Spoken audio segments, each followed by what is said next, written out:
What is up, everybody? Welcome back to Thirsty Thoughts on Investing. Today, we are here to talk about the Fed's recent hike in interest rates. 75 BPS is absolutely massive. 0.75% is a massive hike in interest rates, and they are super scared about inflation. And today, we're going to talk about what interest rates are, how they work, and also how they've impinged upon the market. So let me go ahead and share my screen, and we shall begin.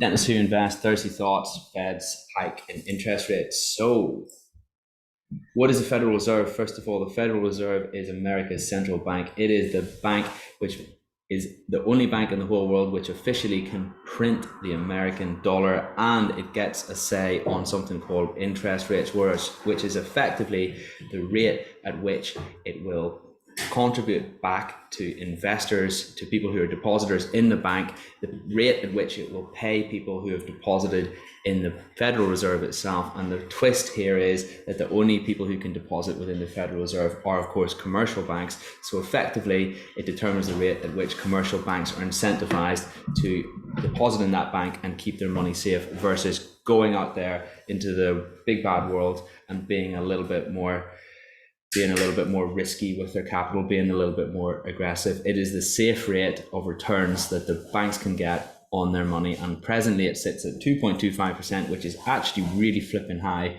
compared to recent standards.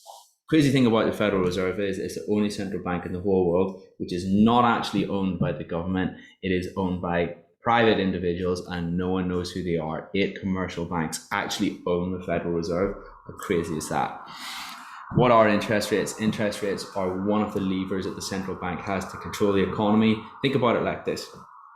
If a bank has $1,000 and the bank knows that if it deposits that $1,000 in the Federal Reserve, it can get a 2.25% interest rate, 2.25% return on its money every single year. That bank can also generate interest on its money via lending to other people or other entities, other banks, other companies, people, individuals themselves. And let's say it gets an interest rate of like 7, 8, 9% whenever it does that. So the higher the interest rate that the bank can obtain by depositing in the Federal Reserve, the more incentivized it is to be less risky with its money and therefore not lend to other people. And banks are all about risk management. They'll put some of their money in the Federal Reserve and they'll lend the rest of their capital. And basically, they'll adjust that up and down. They'll be risky with some of their money and less risky with some more of the other part of their money. And really, it's about a balance. The less of an interest rate it gets, the more incentive there is to be risky and go ahead and lend that money to other people. And then what that means is that the banks are more likely to lend and credit flows more freely throughout society. And therefore, it's more easy for us to obtain loans, which we can use to finance our business or finance whatever the heck we like. It's how freely available capital is. That is what interest rates modulate. Here's the economy in a nutshell. Think about it like this. As interest rates go down, more people are able to borrow. What do people do with the money that they borrow? Some people borrow money to buy houses. That's called a mortgage. They're more readily able to purchase houses. Therefore, they appear richer. Therefore, they're able to borrow more money, which they can then use to buy more assets. And this whole thing just continues like this big cycle like this. It's like a big self-perpetuating positive feedback cycle. What happens when the opposite happens? What if there's less money available? Then what you'll find is if there's less credit available, people can borrow less. They're less able to buy assets. They're less able to sustain themselves from those assets because they're less able to purchase them in the first place.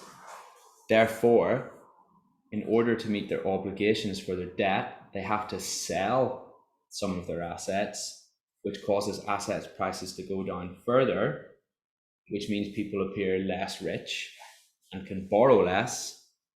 Therefore, their income decreases.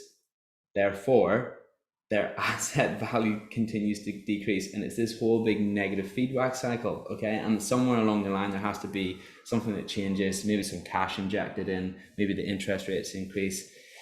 it's a curious thing, but this is how the economy works in a nutshell. It's either one extreme or the other. Now, the only thing about it is the more credit available there is, then of course inflation spikes. So we don't want inflation to spike too much, but we don't want to damage the economy too much, and either by not having enough credit freely available. So therefore, what that means is that the bank will basically have to toe the line, find the sweet spot, and interest rates are one of the main ways that it does this.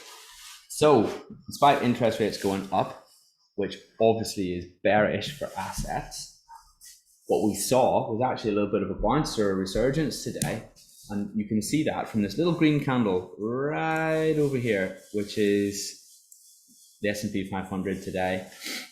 Interesting one, lots of theories as to why this happened despite the news on interest rates.